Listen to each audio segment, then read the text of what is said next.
Johnny Hallyday, un ami du chanteur, dévoile sa plus grande phobie. Les confidences sur Johnny Hallyday continuent.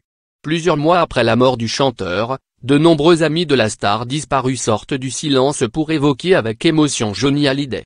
Ainsi, il y a quelques jours, Eddie Mitchell s'est confié sur le décès du rocker dans les colonnes du Parisien. « Quand je suis allé le voir à la clinique, je savais que c'était râpé. Les Toubib nous l'avaient dit, il rentrera à la maison et puis. » Ce jour-là, Johnny disait encore des conneries, ce qu'il savait très bien faire: fait chier, je suis en train de faire un album et il me manque 2 titres. C'était son obsession, c'est quand même génial. Quand il a quitté la clinique, il savait que c'était fini. Je l'ai revu chez lui et sur son lit de mort. Il me manque. Mais je me souviens des rires, il y en a eu. Et je garde le souvenir d'un mec costaud, un mec vivant comme il l'entendait.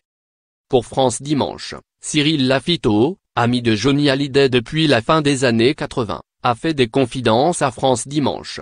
Après avoir révélé comment il était devenu proche de Johnny Hallyday, le publicitaire a dévoilé la peur qui rongeait le célèbre rocker.